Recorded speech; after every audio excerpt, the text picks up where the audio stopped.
ఇవాళ కౌసల్య చేసిన ఒకే ఒక్క పనితో వసుంధరకి రచ్చ రచ్చ అయిపోతుందనమాట. వరలక్ష్మి వ్రతం ఏర్పాటు చేస్తుంది. మాలిని, అరవింద్ కూర్చుంటారు. శరత్, వసుంధర కూర్చుంటారు. అందరూ కూర్చుంటారు. పూజ స్టార్ట్ అవుతుంటుంది. మళ్ళీ పాపం ఒక్కతే ఉంటే వసుంధర అనుకుంటుంది, మేమందరం వరలక్ష్మి వ్రతాలు చేసుకుంటుంటే ఈ మళ్ళీ ఒక్కతే ఉంటుంది. బాగా అయింది దీనికి అని చెప్పేసి అంటుంది. పాపం గౌతమ్ ఉంటే నువ్వు కూడా చేసుకునే దానివే అంటూ పుల్లవెరుపు మాటలు మాట్లాడుతుంటే అదే సమయానికి గౌతమ్ ఎంట్రీ ఇస్తాడు. ఇక గౌతమ్‌ని చూసి ఆనందంతో ఉప్పొంగిపోయిన మల్లి కోపంతో రగిలిపోతుంది వసుంధర. "ఏవండీ మీరు రావడం చాలా సంతోషంగా ఉందంటే, మీ నాన్నగారే పిలిచారు నన్ను" అని చెప్పేసి శరత్ గురించి చెప్తే, అటు మల్లి చాలా హ్యాపీ ఫీల్ అవుతుంది. ఇక మొత్తానికి వీళ్ళిద్దరు కూడా పీటల మీద కూర్చుంటారు. కూర్చొని పూజ కార్యక్రమాలు తోరం కట్టడం, అక్షింతలు వేయటం అన్ని పూజలు జరుగుతుంటాయి. ఈలోపు వసుంధర ఏమంటుందంటే, నేను ఇప్పుడే గిఫ్ట్లు కొన్నాను వీళ్ళకి, అది అది తీసుకోవడానికి వెళ్తున్నానని చెప్పేసి అంటుంది. కానీ గౌతమ్‌కి ఎక్కడో అనుమానం కొడుతుంటుందనమాట. ఎందుకంటే వసుంధర ఊరికే ఉండదు కదా! ఏదో ఒకటి చేస్తూనే ఉంటుంది. సరే అని చెప్పేసి అనుకుంటాడు. జాగ్రత్తగా ఉండాలనుకునే లోపు మల్లేష్‌కి వసుంధర ఫోన్ చేసి, నా కూతురు అలాగే ఆ మల్లి ఇద్దరు వెళ్తారు.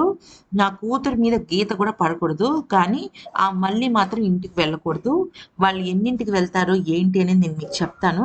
వాళ్ళ ఆటోలో బయలుదేరే సమయానికి మీరు వచ్చి అటాక్ చేసేయండి అని చెప్పేసి మొత్తం ప్లాన్ చెప్తుందనమాట. ఈలోపు గౌతమ్ వాళ్ళ అమ్మకు ఫోన్ చేసి నేను ఇక్కడ పూజలో ఉన్నానని చెప్తాడనమాట.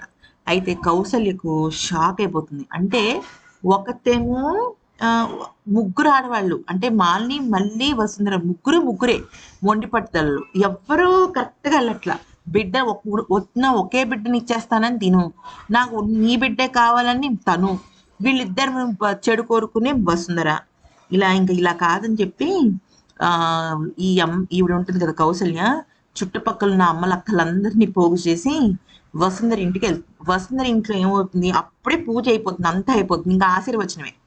ఆశీర్వచనం కూడా చేసేస్తే పూజ అయిపోయినట్టే. అదే సమయానికి అంటే ముగ్గురు మొగుళ్ళు, ముగ్గురు భార్యలకు అక్షింతలు వేసే టైంకి ఆగండే అని చెప్పేసి గట్టిగా అరుస్తుంది. అరిచే మీకు అసలు బుద్ధుందా, ఇలాంటి ఆడవాళ్ళ మీరు ఆశీర్వదించేది, అసలు వరలక్ష్మి వ్రతం అంటే ఏంటో తెలుసా మీకు, చక్కగా పద్ధతిగా ఉన్న ఆడవాళ్ళు భర్తల కోసం చేసే పూజ, కుటుంబం కోసం చేసే పూజ.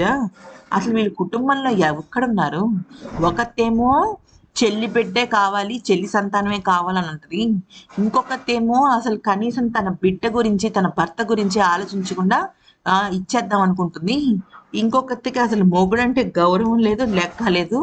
అంటే ఈలోపు ఈ వచ్చిన అమ్మలక్కలు కూడా కరెక్టే కదండి, కనీసం పెళ్ళానికి చెప్పుకోలేని పరిస్థితుల్లో మగవాళ్ళు ఉన్నారా, ఏం జరుగుతుందో అర్థమవుతుందా మీకు, బిడ్డనిచ్చేస్తానని తనంటే మీరు నోరు మూసుకుని ఎలా ఉంటారంటే, ఈలోపు వసుంధర సీరియస్ అయితే అక్కడున్న కౌసల్య నోరు మూయించి, మాట్లాడకు, నువ్వు ఏం మాట్లాడుతున్నావు నువ్వు, అసలు మీరందరు చేస్తున్న బుద్ధుందా, ఇంత చెప్పిన తర్వాత కూడా మీరు ఇంకా అక్షింతలు వేస్తారంటే మీ కర్మ అంటే, ఈలోపు వసుంధర మీరు అక్షింతలు వేసేయండి, వేసేయండి అక్షింతలు వేసేయండి అని అంటూ ఉంటుంది. కానీ ఎవ్వరూ అక్షింతలు వేరు, ముగ్గురు కింద పడేస్తారు. అంటే కౌసల్య చేసిన పనికి ఒక్కసారిగా తారుమారైపోతుంది అనమాట మొత్తం, ఊహించని ట్విస్ట్.